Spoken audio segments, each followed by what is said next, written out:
Big news leaking out of Brentwood this week. No, not news of a new tanning centre. This is boxing, not Botox news. It looks likely that the unbeaten European middleweight champion Darren Barker, who's a big favourite of this show, is in line for a world title shot at the WBC's Diamond Champion, the top middleweight world champion out there, Sergio Martinez, on October the 1st. It's been floating around for a while now. It's going to be in America somewhere in theory. The man behind the move has, so I've been told, been backing losers all day at Ascot, and I'm delighted to welcome him to the show now. It won't cost him anything for being on. Eddie Hearn, how are you, Eddie? Not true. Yeah, I about broke even, which is at the races I'm delighted with. That's not bad. And you don't have to hire your suit, so you've got a few, you're okay that way. Ed, okay, look, we talked last week, I was with you last week, talked to you last week, and you said there was a chance of it. Some websites are talking about this as a done deal. Is it a done deal, October the 1st, Martinez Barker? Yeah, it's a done deal. I mean, we've agreed terms with Lou DiBella.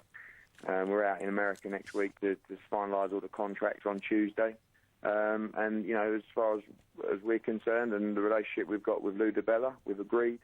Martinez has agreed. We've agreed to the terms. And, we're happy to go ahead with a fight on October the 1st. And not bothered where it is, whether it's Las Vegas or it doesn't make any difference? It could be either Vegas or Atlantic City. So, again, Barker's got some big fans over here, and I'm sure they'd love a trip to Vegas.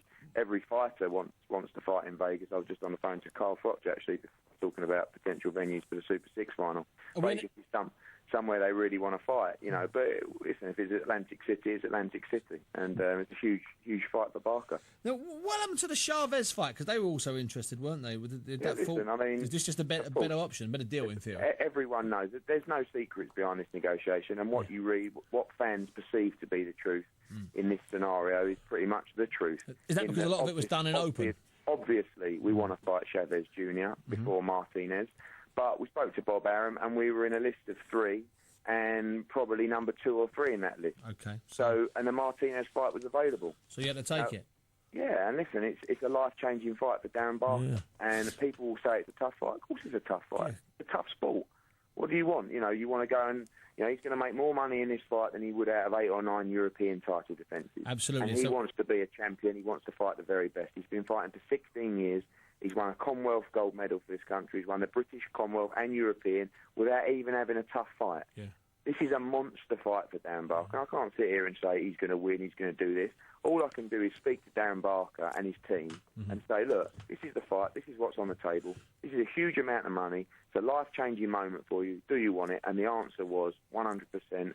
Please get me in there. And even since I've signed Darren Barker, he's always told me he fancies fighting Sergio Martinez. He said the first interview. He said, listen, people think I'm deluded, but I promise you, I think I can beat him.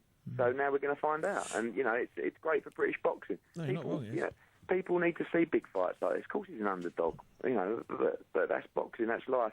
And you can't turn down an opportunity like this when you've worked so hard all your life to get it. And listen, people are underdogs in fights, Eddie, when they're not getting a lot of money. So if he's getting a good, a decent amount of money and he's an underdog, at least it makes sense that way. Eddie, let me ask you this. Is there a suggestion that he wouldn't fight on July 23rd? No, not really. I mean, we discussed it. It's 10 weeks between July 23rd and the Martinez fight. Darren Barker's had one fight in 15 months. Yeah. So he needs another one, yeah. I want him to go in and fight on July the 23rd and just kick all the rust out completely. Absolutely. He's going to fight a top 20 opponent. Of course, I'm not going to stick him in a real tough fight where he's going to have a war over 12 rounds. It's going to be a competitive fight where he can go in and put a dazzling performance on and get all the rust out completely and get that competitive bite back.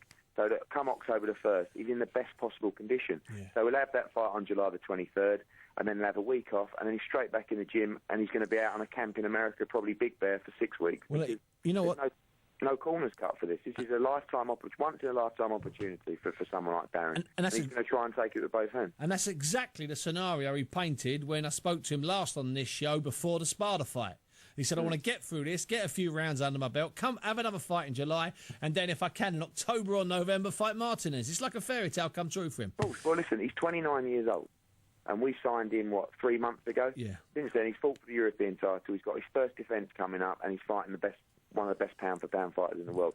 Yeah, at 29, even when he said to me that, Ed, I've been fighting for 16 years. I'm not going to know anymore. Yeah. I'm ready. I'm ready to be tested. And what a test this is. It don't get any tougher. It certainly doesn't. Listen, Ed, thanks for joining us tonight. Just quickly, Steve, I was interested to hear Amir Khan there moving up to 147. Yeah, definitely next year, he says. Because by that time, I think Kell Brook will be champion of the world. Now, and when he is, I'm going to push for that fight so hard, I can't tell you. Hey, listen, we were pushing for it before, and this showed massively and dramatically, and it's a natural fight next year because Kell, providing he comes through next week, which is not a tough test against Lovemore Indu, providing he then moves on and finds someone who agrees to fight him without breaking everyone's bank, he will win a world title, Eddie. You're absolutely right.